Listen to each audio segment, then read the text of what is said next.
Hey there, welcome back. RC Crawler Talk. Today on the bench, we're working on the Gladiator, the overland build.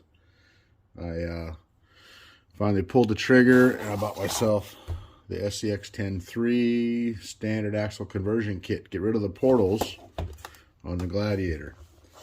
And I'm going to get rid of the portals because I have other plans for them. If you frequent the channel, you know that I'm going to be starting a Class 1 comp truck build. So I kind of wanted to use these AR-45s. And so I went ahead and pulled the trigger on the straight axle kit. So we're going to put that on here. And obviously, you know, I'm on this guy. I'm running the 419 tall tires, so the smaller version. It's got a pretty good looking stance to it right now. You know, it's pretty fitting for an overland rig. It's not too big.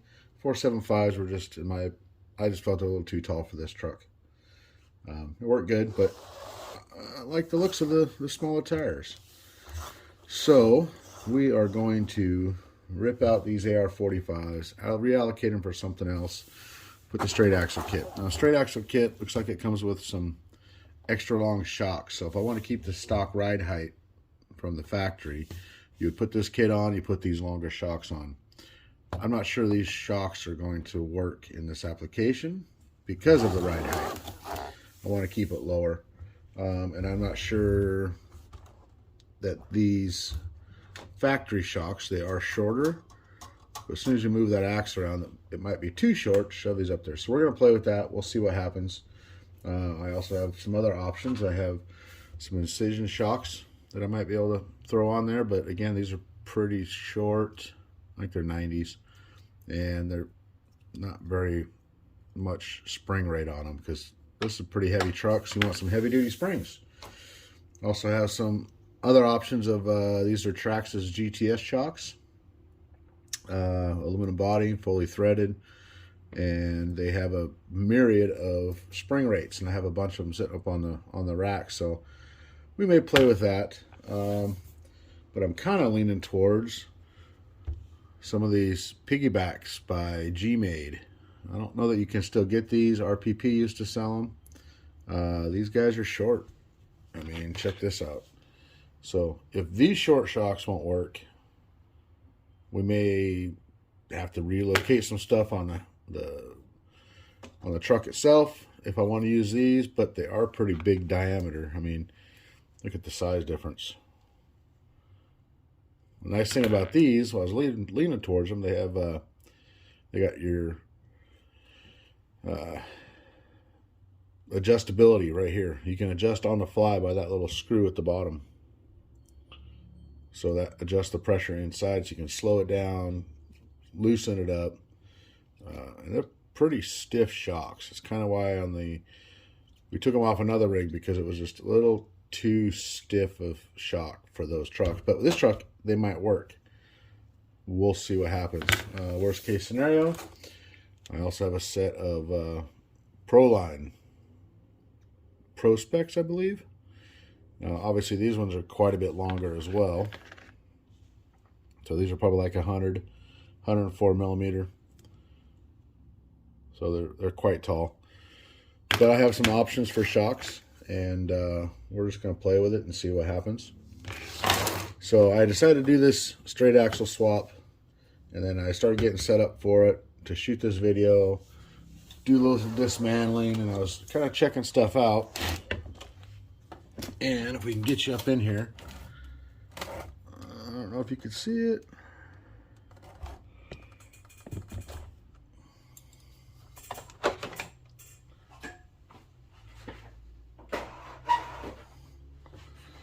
Let's flip it over. All right, so upon investigation, you see that right there? Right by the link mount. Yep, that's a broken axle housing. Broke that link mount there. Nice crack right there. Which is kind of disheartening because I hardly ever drive this thing. Like literally, RC Palooza in August, I put the Samix aluminum shock towers on the front with the panhard mount. I also put the Bauhaus RC panhard mount on the axle itself to try to strengthen this so this wouldn't happen. And I usually run the 4100 packs. I didn't even go through a half a pack running around at Palooza. I'm not hard on it, didn't roll it, didn't beat it. And then I find that it's cracked. I'm just like, but stock housings are 10 bucks. So eventually I will be upgrading to maybe some Vanquish 10.3 portals for the class 1 build. But for now, we're going to get the build going, and I'm just going to buy another plastic housing. I mean, I've got super shafty brass on it and overdrive portal gears if I wanted to use it, but I don't because I have other stuff going on. Anyways, that being said, you guys have all seen people tear these apart and do these swaps over. So I'm just going to get it done off camera, and then we'll come back and we'll kind of go over what shock I chose and everything else. So that being said, I think I'm gonna get to ripping and tearing on this thing. See you in a few. All right, guys. So like you can see, I got the old set of axles out. I got the new kit all taken apart. We'll go over those parts here in a second. Yeah. So here's the front axle that I took out of it. Check this out. Look at that. Busted that housing all the way through. So we knew that was a weak point. We knew these were an issue on these 10.3 housings. But honestly, I just didn't think it would crap out on me that soon on this truck. Just, you know, it's just a truck I don't beat on. But that's what it is. And there's the Bauhaus RC panhard mount for the 10.3 axle, portal axle. I was kind of hoping that was going to save the housing for a little bit, but it didn't. All right. So the stuff you get in the kit, obviously you get front and rear axles, complete, assembled. We are going to take the diff cover off and make sure they got good grease inside. I'm going to see, I have a different set of knuckles, but they're not a 10.3 knuckle. I'm going to see if they're actually even compatible or not. And I got a different set of gears. I got underdrive gears, so I might actually throw a set of underdrive gears in the rear just to keep that little bit of overdrive towards the front. It's only about 8 to 10%, so it's not too extreme. All right, so what else come in the kit? Obviously, oil for your shocks. These are 35 weight. Here's the shocks that came with them. You've got a, looks like a new panhard mount from the frame down to the axle. Or panhard bar, sorry. Also come with another plastic panhard mount to the frame. Like I said, we got the Samix on there. The aluminum bracket set, so we'll see if those are going to work.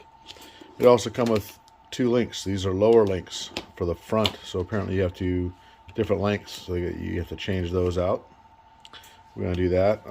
Bag of screws, button heads, and it's got a new driveline piece.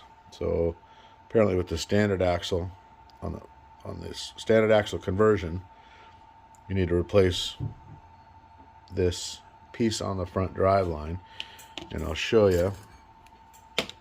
Here's the front driveline that come out of it.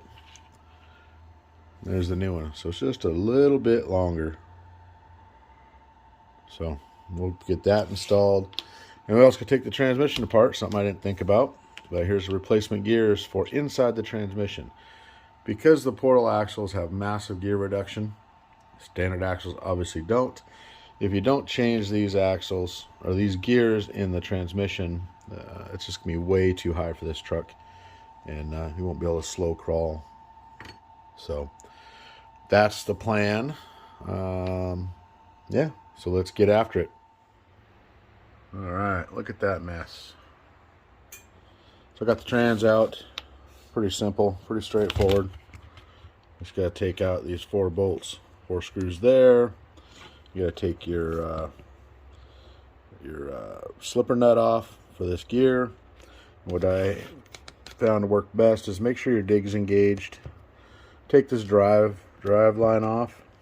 What I did, I just stuck my small 1.5 millimeter driver through the hole in the output shaft to hold all the guts from the interior or inside of the trans from spinning. Take that nut off, take the gear out, the slipper pads, and then there's just a couple more bolts to remove this housing. And then you take out the old gears and swap in the new gears. And what I did forget to mention was you got nice instructions right there.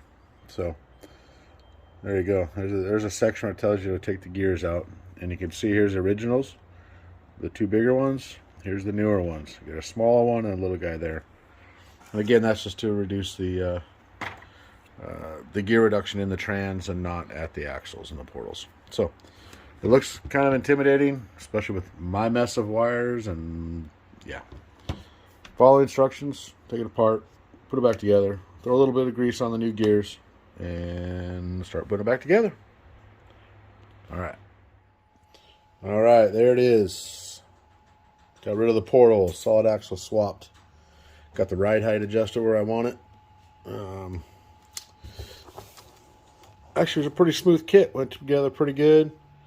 A little correction to my earlier thoughts.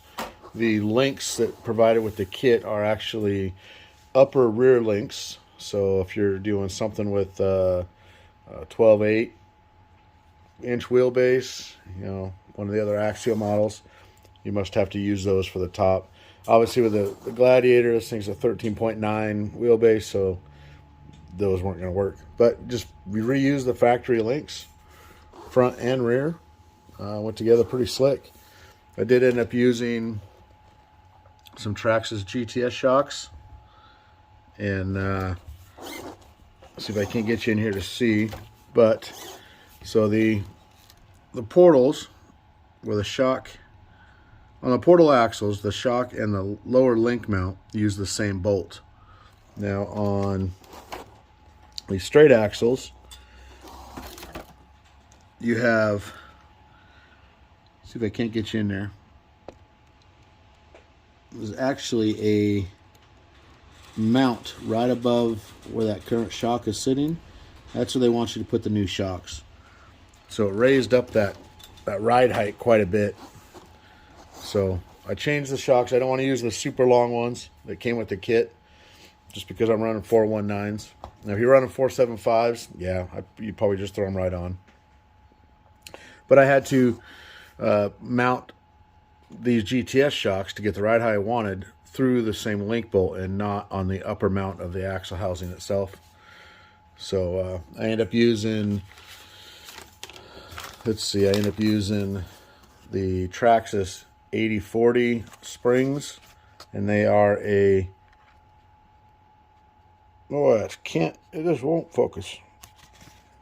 Anyways, 80/40s are 0.54 rate, and then in the front, and then 80/45s, which are a 0.61 rate.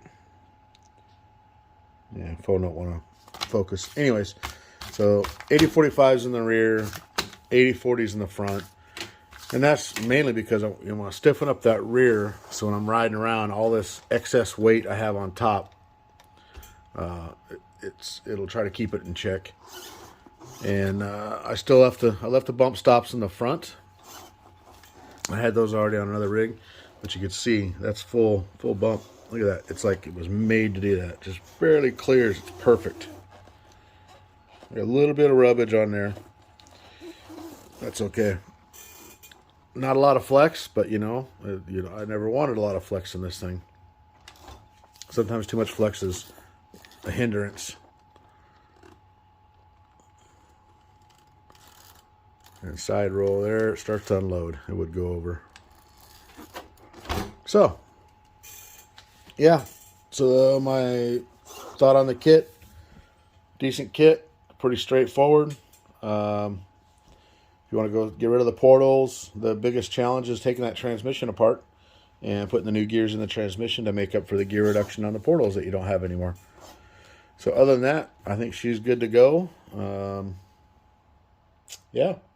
Stay tuned on the channel. It'll probably be a little while, but I'm definitely going to get this guy out and run it some more.